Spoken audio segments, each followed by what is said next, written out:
Welcome back. If you've only just joined us, you're watching the Daily Roundup with Nina. Now, Thami Nkadimeng is a renowned message architect who conceptualizes, creates and delivers impactful messages to a wide range of audiences across borders. She's an African voice with a global impact dedicated to effecting positive change through her expertise in various sectors, including finance, mining, construction, tourism, IT, science, business and humanitarian. Recognized as one of the 2023 top 100 most influential people of African descent in support of the UN, Thami strategically directs her efforts towards the UN 2030 sustainability goals with a special interest in narrowing social disparities. She was recently appointed as a board director for Gauteng Tourism, where she will further her dedication to shaping the future of tourism and its positive impact. Thami Nkadimeng's talent allows her to strategically shape conversations and initiatives that drive lasting change across industries and societies worldwide.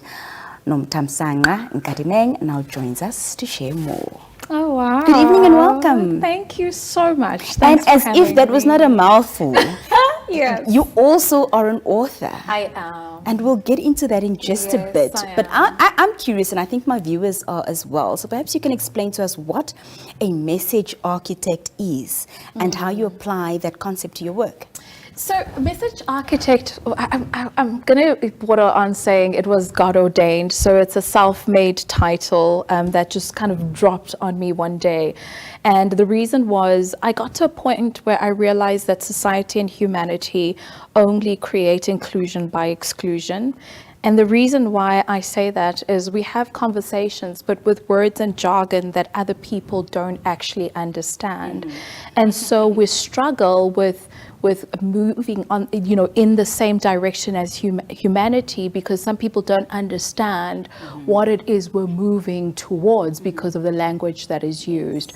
And so I have really the opportunity of being in incredible rooms with presidents, ministers, some of the top brands, Global Citizen, United Nations, to but name a few. And I thought, okay, if I'm already there, I will then utilize my talent of moderating to simplify the messages, because we're not all equally educated, we're not all equally exposed, but we all equally form part of humanity, and so we all deserve to understand what it is that we're working towards in these big conferences and rooms. I absolutely love what you said. When I do moderating as well, I always say I'm going to speak in as layman terms as possible so that everybody can understand. So important. And then you've just authored Finding Purpose. I did. Tell me about this. Finding Purpose is such a beautiful gem. It's not something I really consciously thought of.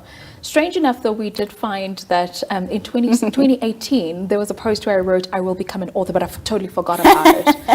So you manifested it. Yeah, but I totally forgot about it. And then in January last year, there was a bit of a story. So for those who'd like to follow the story, you can just go to my social media pages. So they're all at Thami Nkadimeng. So there was a moment in my life that was quite a change. And I just remember thinking, okay, I have to write this. It was an instruction from God. And within 2 weeks, I'd written my book. Wow. Within 2 weeks. And the instruction he had given me was, on your birthday, which is towards the end of January, submit it to this and this publishing deal, but call so-and-so in order to get it. Right. I submitted it as a birthday gift to myself. And the first publishing company, NB Publishers, the Quella, gave me a deal. And they decided to publish me. So I speak about it on my TEDx talk as well, how I imagined my life into being. I used to walk around with my mom's underarm roll-on and say, one day I'll be on global stages. Ladies and gentlemen, my name is Thami.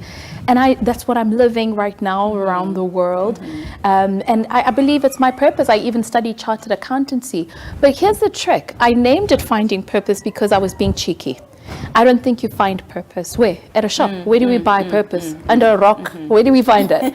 I think we're all born with an innate and given purpose. It is our business to be in channel with ourselves and discover it. We don't find it. We discover it, and then we choose to hone it. I agree with that. What is it, Thami, the sort of lessons that you hope readers would take away from Finding Purpose? So I didn't write the book with that. So I didn't write the book saying, oh, I hope people will see it that way. I think when you write a book at that, you don't write with authenticity because you are writing and it's steering it in a certain direction. I just know that I've lived a jam-packed life. Yes. I've been engaged 4 times, married twice. Don't worry, I'm happily married now. I have studied so many different things. I have 3 degrees under my belt. I have 2 incredible children. I've lived a fairly interesting life, and I don't believe that life was given to me just to be distant memories. There's lessons to learn, so it's finding purpose lessons from the message architect. And so I wrote it with the intent of whoever wants to read it must get whatever they relate to. But it was also to say to people, don't look at me as a public figure and think that I'm squeaky clean. I've also got faults, but I've just chosen to tell the world about my faults so that when I'm in the public eye, people can't take my stories and put them in the media. I've already told you what my mistakes were. So now you have to focus on my skills and talents. As I mentioned earlier, you've worked with presidents, yes, executives, organizations worldwide. Talk to us about what your work encompasses and some of the impactful messages that you've helped craft and deliver. So I have worked with presidents, but I still do. Yeah. So I moderate, I MC, I program direct, I facilitate, anything to do with communications, I really do. And I name those things very differently because I think we live in a society that mistakes that. So they think that if you're an interviewer, you're also a moderator, but they require totally different skill sets.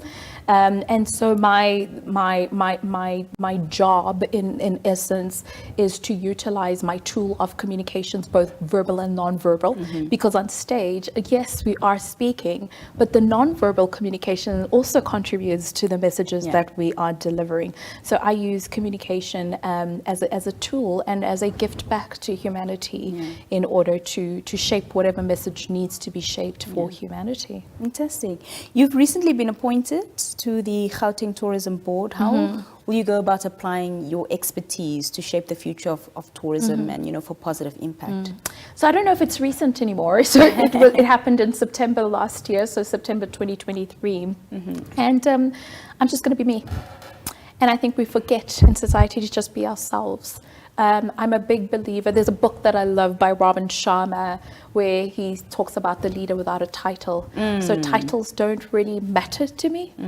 Whatever platform I'm given, whether it's on a board, whether it's in conversation, I'm just going to give the God-given talents that I have and the experience that I have in order to solve whatever I need to solve for that situation. Because that's really what life is, isn't it? It's just a bunch of challenges that you need to resolve, and you just hope that you're luckier to resolve them in a faster manner than not.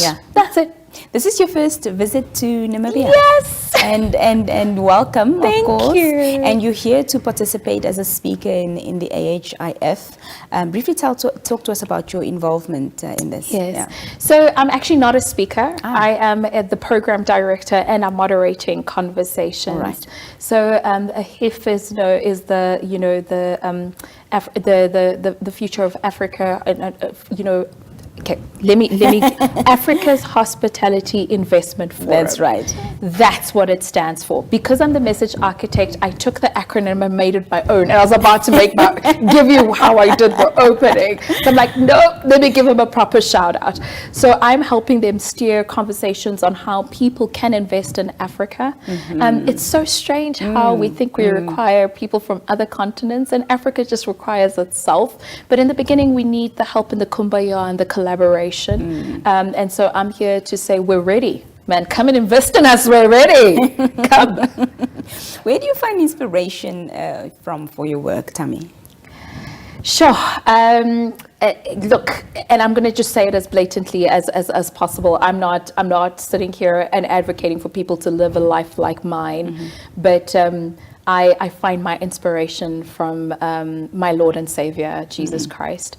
I wake up every day not knowing what's going to happen in that day, but I have firm belief that I've got a manufacturer who made me knowing exactly what needs to happen with me. So he's my inspiration, but he's also my instructor. That's fantastic. Yes. Your book, Finding Purpose Yes. is officially out. Yes. Where can, viewers and avid readers alike grab themselves a copy? So we are at Exclusive Books. I was so lucky. So we released it beginning of February this year. Within 3 or 4 weeks, I became a best-selling author.